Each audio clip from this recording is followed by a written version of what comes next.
નમસ્કાર દર્શક મિત્રો, હું નીતિન પટેલ. તમે જોઈ રહ્યા છો સમાચાર મેં આગળ ન્યૂઝ. હવે જોઈએ આજના સમાચાર.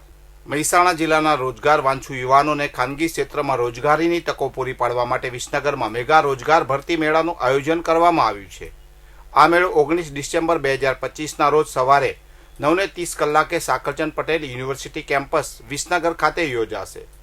મહેસાણાની જિલ્લા રોજગાર વિનિમય કચેરી અને સાકરચંદ પટેલ યુનિવર્સિટીના સંયુક્ત ઉપક્રમે આ કાર્યક્રમનું આયોજન થયું છે. આ ભરતી મેળામાં અંદાજે 50 જેટલા ખાનગી ક્ષેત્રના નોકરીદાતાઓ ઉપસ્થિત રહેશે.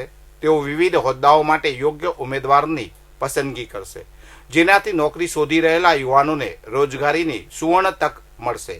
ભરતી મેળામાં ભાગ લેવા માટે ઉમેદવારોની લાયકાત ITI, ડિપ્લોમા, ડિગ્રી પાસથી લઈને ગ્રેજ્યુએટ સુધીની હોવી જોઈએ. વય મર્યાદા 18 થી 35 વર્ષ સુધીની નિર્ધારિત કરવામાં આવી છે. ઇન્ટરવ્યૂ માટે આવતા ઉમેદવારોએ પોતાના બાયોડેટાની જરૂરી નકલો સાથે ઉપસ્થિત રહેવું ફરજિયાત છે. ગુજરાત સરકારના ગૃહ વિભાગ દ્વારા નશાબંધીને પ્રોત્સાહન આપતી વસ્તુઓ સામે જાહેરનામું બહાર પાડવામાં આવ્યું છે, જેના અમલીકરણ માટે હવે પોલીસ તંત્ર એક્શન મોડમાં આવ્યું છે. વિજાપુર પોલીસે શહેર અને ગ્રામ્ય વિસ્તારોમાં યુવાધનને નશાની ગર્તામાં ધકેલાતા સાધનો જેવા કે ગોગા સ્ટિક અને રોલિંગ પેપરના વેચાણ વિરુદ્ધ વ્યાપક ઝુંબેશ હાથ ધરી છે. વિજાપુર પોલીસ મથકના જવાબદાર અધિકારી વનરાજસિંહ ચાવડાની સીધી દેખરેખ હેઠળ એક ખાસ ટીમની રચના કરવામાં આવી હતી. આ ટીમે વિજાપુર શહેર સહિત ગ્રામ્ય પંથકના પાન પાર્લરો, ચાની કિટલીઓ અને છૂટક કરિયાણાની દુકાનો પાસે ઓચિંતી તપાસ હાથ ધરી હતી. એક જ દિવસમાં 100થી વધુ દુકાનો ફંફોસીને પોલીસે વેપારીઓમાં ફફડાટ ફેલાવી દીધો હતો. તપાસ દરમિયાન પોલીસ દ્વારા વેપારીઓને ગૃહ વિભાગના નવા જાહેરનામાની સવિસ્તાર સમજ આપવામાં આવી હતી. પોલીસે સ્પષ્ટ શબ્દોમાં જણાવ્યું હતું કે ગોગા સ્ટિક, રોલિંગ પેપર અને સ્મોકિંગ કોન જેવા સાધનોનો સંગ્રહ કરવો ગુનો છે. પોલીસ તંત્રના જણાવ્યા અનુસાર આજકાલ યુવાનોમાં રોલિંગ પેપર અને સ્મોકિંગ કોનનો ક્રેઝ વધી રહ્યો છે, જે ડ્રગ્સ અને અન્ય નશા તરફ જવાનું પ્રથમ પગથિયું છે. આ બધીને ડામવા માટે સરકાર દ્વારા પ્રતિબંધિત લાદવામાં આવ્યો છે. વિજાપુર પોલીસે સ્પષ્ટ કર્યું છે કે આ ચેકિંગ અભિયાન આગામી દિવસોમાં પણ સતત ચાલુ રહેશે અને કોઈ પણ કસૂરવારને છોડવામાં આવશે નહીં. ગુજરાત સરકારના ગૃહ વિભાગ દ્વારા નશાને પ્રોત્સાહન આપતી વસ્તુઓ પર લાદવામાં આવેલા પ્રતિબંધના અમલીકરણ માટે વિજાપુર પોલીસ સતર્ક બની છે.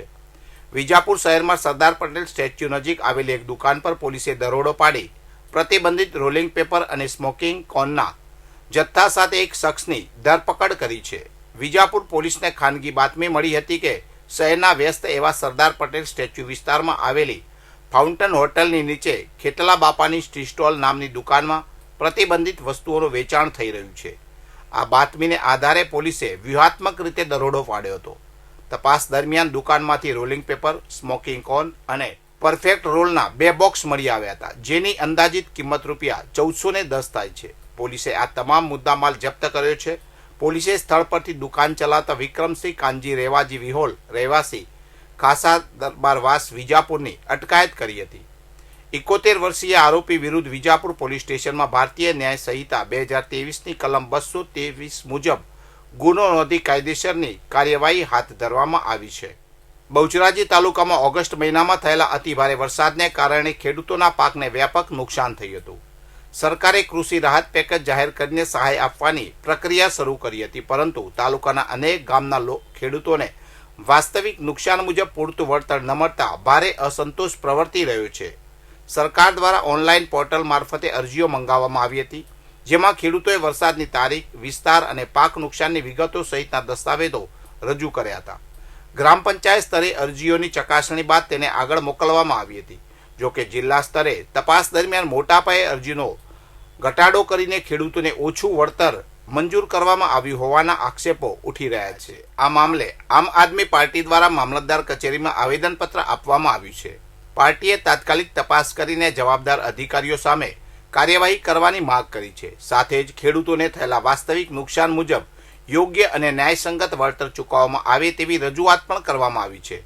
ખેડૂતો હવે સરકારના પ્રતિભાવની રાહ જોઈ રહ્યા છે. રાજ્ય સ્ટેટ મોનિટરિંગ સેલે મહેસાણા અમદાવાદ બાયપાસ હાઈવે પર બાતમીને આધારે વોચ ગોઠવી વિદેશી દારૂનો મોટો જથ્થો ઝડપી પાડવામાં સફળતા મેળવી છે.